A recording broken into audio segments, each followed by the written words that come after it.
En combinant cette envie d'entreprendre et ce grand défi de transformation digitale, je pense que ça peut donner pour nos jeunes, au Maroc en tous les cas, un champ d'expression le plus large possible. Je pense que le monde du digital appartiendra à ceux qui sauront travailler ensemble. C'est oser le digital, oser entreprendre dans le digital, c'est une piste pour l'emploi, l'employabilité et l'entrepreneuriat. Monsieur Hassan Sharaf, bonjour. Bonjour. Je vous remercie d'avoir accepté encore une fois notre invitation. Mais c'est toujours avec le plus grand plaisir, toujours. Première question, comment l'avènement de la digitalisation a-t-il bousculé le monde de l'entrepreneuriat? Alors merci beaucoup Nabila, moi je pense que vous êtes aussi le premier média qui aujourd'hui aborde toutes ces thématiques et j'en suis ravi de participer aussi avec vous. Je pense qu'aujourd'hui, il y a tellement, sur les 10 dernières années, il y a eu un engouement de la part de tous les acteurs, qu'ils soient publics ou privés, pour proposer justement aux jeunes d'investir, d'entreprendre. Et alhamdoulilah, c'est des choses qui commencent aujourd'hui à donner leurs fruits. Il y a de plus en plus de création d'entreprise et d'envie de créer. Et nous avons la chance aujourd'hui d'être dans une transformation digitale. Et pourquoi je dis la chance? Parce que en combinant cette envie d'entreprendre et ce grand défi de transformation digitale, je pense que ça peut donner pour nos jeunes, au Maroc en tous les cas, un champ d'expression le plus large possible. Quand on parle de transformation digitale, on va parler de big data, on va parler de cloud, de RP qui doivent être réinventés, de technologie blockchain, de beaucoup de choses. Et c'est justement aujourd'hui, le combat est un combat qui est basé sur l'information.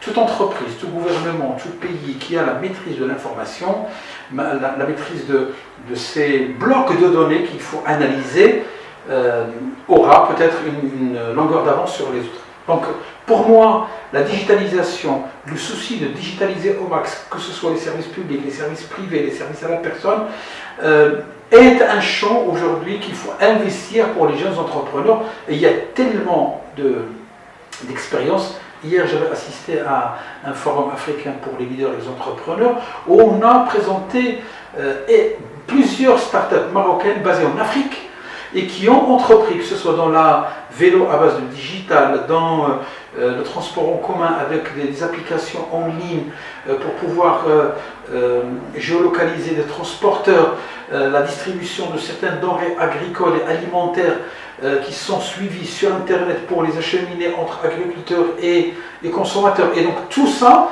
basé sur la transformation digitale, je pense que c'est un champ où on a encore de l'expression à faire pour les jeunes et c'est une bonne opportunité en tous les cas. Il est clair que le digital offre de nouvelles opportunités aux futurs entrepreneurs. Maintenant, comment en tirer profit? Alors comment en tirer profit? Il faut, je pense, il faut être créatif, il faut être innovant, il faut s'inspirer de... Ce n'est pas parce que certaines applications ont fonctionné dans tel ou tel pays qu'ils fonctionneront chez nous, mais je pense qu'aujourd'hui, il y a des business models qu'il faut réinventer. Je prends des jeunes, Uber par exemple, c'est une autre manière de penser l'intermédiation. Et c'est de cela dont on a besoin. Aujourd'hui, on a besoin de jeunes qui sont dans une forme de disruption, c'est-à-dire une rupture positive pour pouvoir inventer ce qui n'a jamais encore existé. Pour faire un raccourci sur les domaines du transport, pour utiliser la télécom pour transporter de la voix et de la data, pour permettre aux personnes qui sont en difficulté de mouvement, de mobilité, d'être accessibles, d'être connectées. Donc il y a lieu d'être innovant, créatif et regarder le monde avec un œil d'opportunité, c'est-à-dire il y a tellement d'opportunités aujourd'hui pour transformer l'information, ou informer, ou partager l'information, la connaissance, le savoir. Il y a aujourd'hui de nouveaux métiers. Je ne sais pas si vous le savez, mais il y a aujourd'hui des blogueurs, des youtubeurs, des instagrammeurs, etc.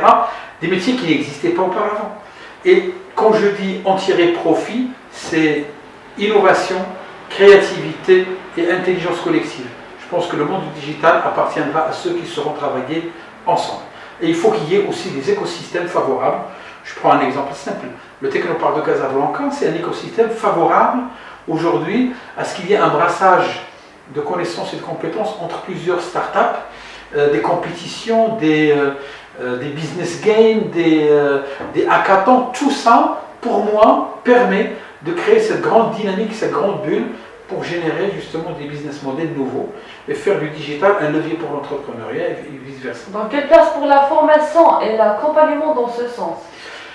Alors, je ne sais pas si, je l'ai déjà dit, je pense, dans une autre vidéo sur les financements, j'avais mis la centralité de l'information pour l'accompagnement. Je pense que aussi et toujours, qu'on soit dans le digital ou demain dans l'intelligence artificielle ou dans toute autre nouvelle technologie, la formation n'aura de sens que si elle permet la transformation.